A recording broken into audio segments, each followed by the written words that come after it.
السلام علیکم، آپ دیکھ رہے ہیں ہو کیا رہا ہے۔ میں ہوں Faisal Abbasi, group editor 92 news. Irshad Ahmed Arif صاحب ساتھ ہیں۔ شکریہ ارشاد صاحب آپ کا۔ پچھلے 2 ہفتے سے لگ رہا تھا کہ حکومت اور اپوزیشن کے بیچ جو سیاسی حدت ہے وہ کم ہوئی ہے، لیکن مذاکرات میں جو بظاہر تعطل ہے اور پاکستان تحریک انصاف یا اپوزیشن کی جو مذاکراتی کمیٹی ہے اس کی ملاقات بانی پی ٹی آئی سے نہ ہونے کے باعث اب لگ رہا ہے کہ پارا پھر سے اوپر جا رہا ہے۔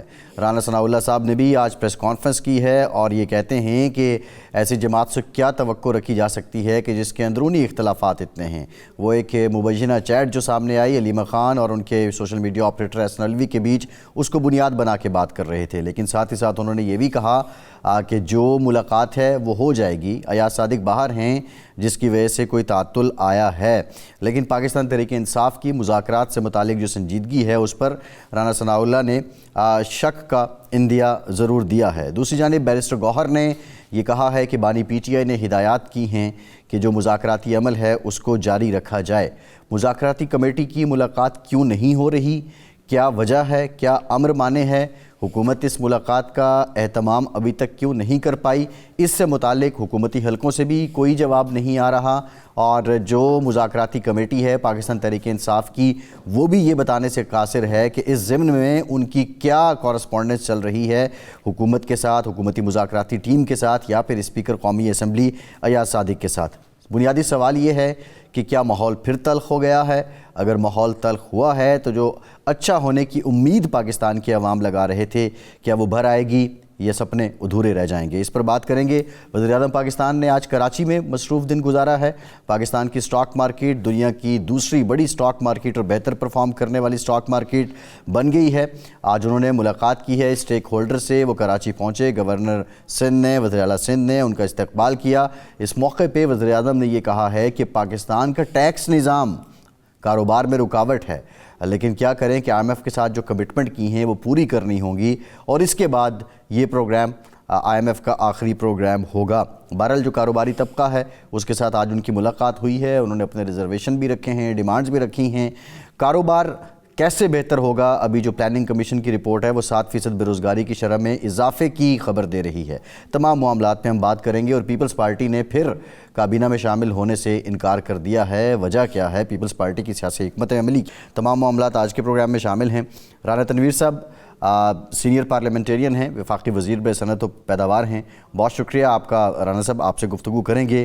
ارشاد صاحب، یہ جو پچھلے 24 گھنٹے یا 48 گھنٹے کے ڈیولپمنٹس ہیں، اس سے کیا آپ بھی سمیل کر رہے ہیں کہ ماحول پھر تلخ ہو رہا ہے، اور بظاہر یہ جو مذاکرات میں تعطل ہے کہیں یہ مذاکرات کے بے نتیجہ ختم ہونے کی طرف ہی نہ لے جائے؟ مجھے ویسے ہم کل بھی بات کر رہے تھے، حیرت ہو رہی ہے کہ یہ جو ملاقات میں رکاوٹ ہے اس کی کیا وجہ ہے؟ ملاقات تو پہلے بھی ایک ہوئی ہے نا۔ اب مطالبہ صرف ان کا یہ ہے کہ جی آپ ہمیں ملاقات ایسی جگہ پہ کرائیں جہاں ہم بیٹھ سکیں۔ ایک ایسے کمرے میں بٹھایا گیا جہاں 3 لوگ بیٹھ سکتے ہیں، 4 لوگ کھڑے ہوئے تھے، تو وہاں اور پھر وہاں ایک پولیس والا بھی ساتھ کھڑا ہوا ہے، مانیٹرنگ بھی ہو رہی ہے۔ تو یہ کوئی ایسا مطالبہ نہیں جو کوئی مشکل مطالبہ ہو، اور پھر یہ ہے کہ جو سرکاری کمیٹی ہے، حکومتی کمیٹی ہے، وہ مان چکی ہے۔ عرفان صدیقی صاحب نے جو پریس کانفرنس کی، اور رانا صاحب نے اسی شام کو جو ایک ٹی وی انٹرویو میں کہا کہ یہ جائز مطالبہ ہے، ہمیں کوئی اعتراض نہیں ہے۔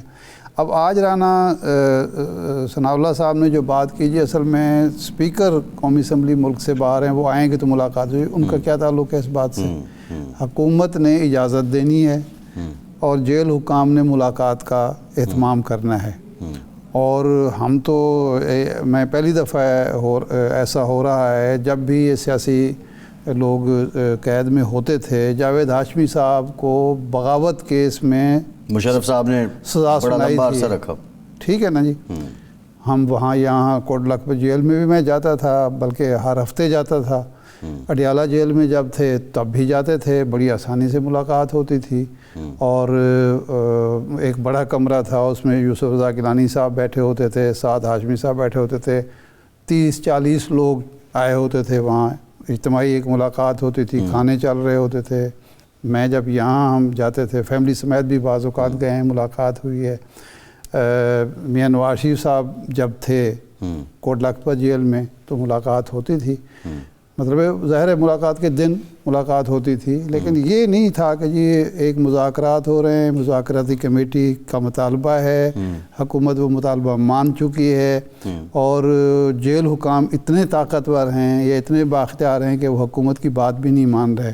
اگر اس بنیاد پر یہ مذاکرات تعطل کا شکار ہوتے ہیں یا ٹوٹتے ہیں تو یہ تو میں سمجھتا ہوں کہ پھر اس کا مطلب ہے نیت کا فتور اس کے علاوہ نہیں ہو سکتا۔ یہ وجہ نہیں ہونی چاہیے، کوئی اور وجہ ہے۔ مطلب اگر کوئی مطالبات پی ٹی آئی کی طرف سے ایسے آتے ہیں جو ناقابل قبول ہیں، کوئی ایسا مطالبہ آتا ہے جو قانون کے منافی ہے، سبسٹینس ٹیبل ہوگا تو پتہ چلے گا۔ ہاں ابھی تو وہ ٹیبل والا مرحلہ ہی اس پہ بھی پھر تو بات بنتی ہے نا، یا کوئی فریق پیچھے ہٹتا ہے، پی ٹی آئی مثال کے طور پر مذاکرات میں خود رکاوٹ کا باعث بنتی ہے، تو پھر تو بات بنتی ہے۔ لیکن یہ ملاقات کو ایشو بنا کے ایک ہفتہ گزر گیا، پچھلی جمعرات کو یہ ہوئی تھی نا میٹنگ، ایک ہفتہ گزر گیا ہے، ملاقات نہیں ہو پا رہی، تو یہ عجیب و غریب بات ہے۔ لیکن میرے خیال رانا صاحب اس پہ بہتر روشنی ڈال سکتے ہیں۔ رانا صاحب ایک تو یہ بتائیے، آپ تحریری طور پہ ڈیمانڈز مانگ رہے تھے اور انہوں نے کہا ملاقات کروائیں گے، اس پہ ایگریمنٹ بھی ہو گیا، اب آپ ملاقات ہی نہیں کروا رہے تو آپ کی جو تحریری ڈیمانڈ تھی آپ نہیں سمجھتے کہ اسی کو نقصان پہنچ رہا ہے؟ اور کیوں انکاری ہے؟ مطلب یہ ملاقات کا اہتمام ابھی تک کیوں نہیں ہو پایا؟ اس میں رکاوٹ کیا ہے؟ فیصل صاحب میرا خیال ہے اگر کوئی بات ہوئی ہے ادھر جو یہ کمیٹیاں ہیں جب بات چیت کرتے ہیں تو اس میں اگر ملاقات کی بات ہوئی ہے تو میرا ملاقات ہونی چاہیے، ہو جانی چاہیے تھی۔ لیکن جو بات آپ کر رہے ہیں کہ وہ تحریری معاہدے والی بات یا ملیں گے ملاقات کریں گے تو وہ تحریری مطالبات پیش کریں گے، وہ آپ نے دیکھا کہ انہوں نے بارہا یہ کہا ہے، ان کے مختلف لیڈرز نے جو کمیٹی کے ممبر ہیں انہوں نے کہا کہ جی یہ جو ہماری ملاقات دو ہوئی ہیں ان میں جو بات چیت ہم نے کی ہے، جو اس میں ہم نے وربلی ڈسکشن میں کوئی ڈیمانڈز اپنی ڈسکس کی ہیں یا رکھی ہیں، وہی وہ تحریری اس کو سمجھے وہ تحریری طور پہ ہماری ڈیمانڈز ہم نے تحریری طور پہ نہیں دینی۔ یہ اسد کیسر صاحب کا میں نے خود سنا ٹی وی پہ، دوسرے لیڈرز کا سنا ہے جو ان کے لیڈر ہیں، تو وہاں پہ اس لحاظ سے میرا ٹوٹل کنفیوژن ہے۔ ابھی میں گور صاحب کا سن رہا تھا کہ انہوں نے کہا کہ جاری رکھیں، مذاکرات جاری رکھیں اور تحریری طور پہ بھی آپ لکھ کے دیں، جو میں نے ابھی دیکھا ہے جی، تو یہ اچھی بات ہے۔ ان کو چاہیے کہ اگر اس میں کون سی کوئی ایسی چیز تھی، تحریری طور پہ ہمیشہ بات ہوتی ہے کہ چارٹر ڈیمانڈ لکھ کے دیا جاتا ہے، آپ نے دیکھا جتنے بھی کوئی نیگوسیشنز ہوئی ہیں اس سطح پہ اور ایسے حالات میں وہاں تو ڈیمانڈز لکھ کے دی جاتی ہیں اور ایک ایک کر کے ڈسکس کیا جاتا ہے۔ تو میرا خیال ہے اگر اس وقت یہ بات ہوئی ہے کہ تحریری طور پہ لکھ کے دینے کو ہم تیار ہیں تو یہ میرا میٹنگ ہو جائے گی جب اسپیکر صاحب واپس آتے ہیں۔ نہیں رانا صاحب، یہ اسپیکر صاحب کا اس ملاقات سے کیا تعلق ہے؟ انہوں نے تو کہہ دیا، اور ملاقات ظاہر بات ہے وزارت داخلہ نے کرانی ہے یا پنجاب حکومت نے یا وفاقی حکومت نے کرانی ہے، اور اسپیکر صاحب کا تو اس سے کوئی تعلق نہیں بنتا۔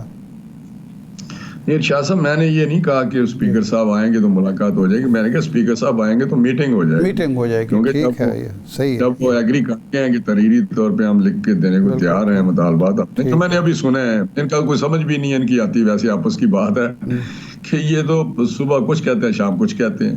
نہیں رانا صاحب دیکھیں نا، ایک حکومت کے ہاتھ بہترین ایک پوائنٹ آیا تھا کہ وہ ملاقات کروا دیتے، ملاقات کے بعد یہ آگے کہتے ہم تحریری طور پر نہیں دیتے کوئی مطالبہ، تو حکومت کہہ سکتی تھی دیکھیں جی پیچھے ہٹ رہے ہیں، لیکن وہ ملاقات پہ ہی سارا معاملہ گڑبڑ ہو گیا۔ شاہ صاحب میں آپ سے اتفاق کرتا ہوں، لیکن یہ لنک نہیں کر رہے تھے ملاقات کو تحریری طور پہ لکھ کے دینے سے، وہ تو پہلے ہی ملاقات سے پہلے ہی آپ نے دیکھا جب وہ ان کی ملاقات ہوئی ہے، پچھلی جو لاسٹ ملاقات تھی اسپیکر کی سربراہی میں، اس کے بعد انہوں نے بارہا بیان دیے ہیں میڈیا پہ کہ ہمیں یہی ہمارے تحریری آپ مطالبے سمجھیں ہم لکھ کے دینے کو تیار نہیں ہیں، یا تو وہ کہتے ہیں کہ ملائیں تو بالکل ہم تحریری طور پہ دے دیں گے آپ کو۔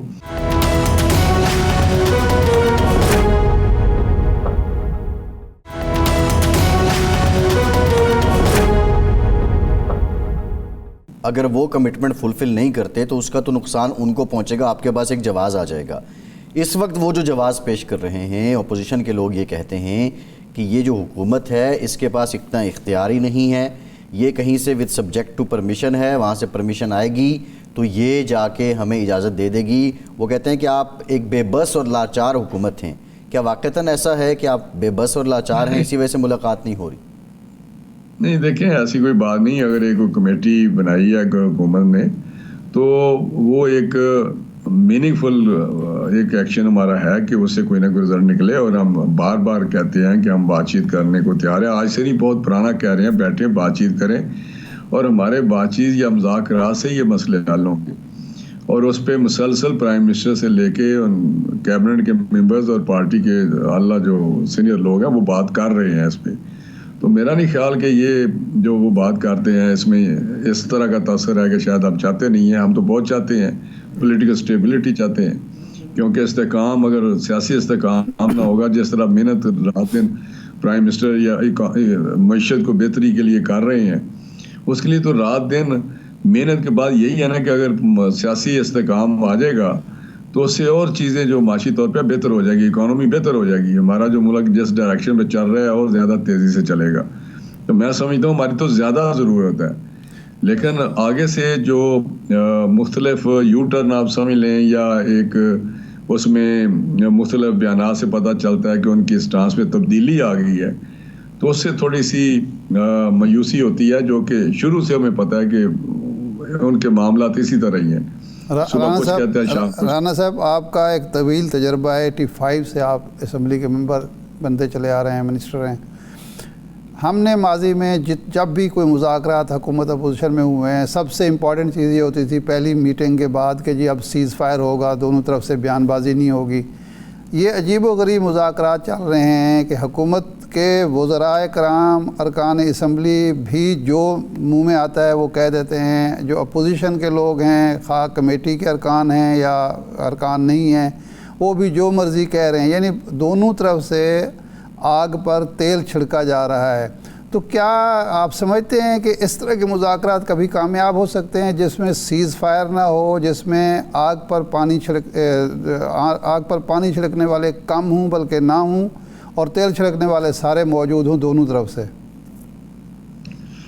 بات آپ کی دوسرا دونوں طرف سے بڑے سخت بیانات ہیں, لیکن میں سمجھتا ہوں کہ یہ بیانات کی وجہ ہی جو آج کل بات ہوتی ہے یا کبھی بات ہم سے بھی ہوتی ہے تو ہم کہتے ہیں کہ یہ جو مذاکرات ہیں یہ ان کا نتیجہ نکلتا ہوا نظر نہیں آ رہا.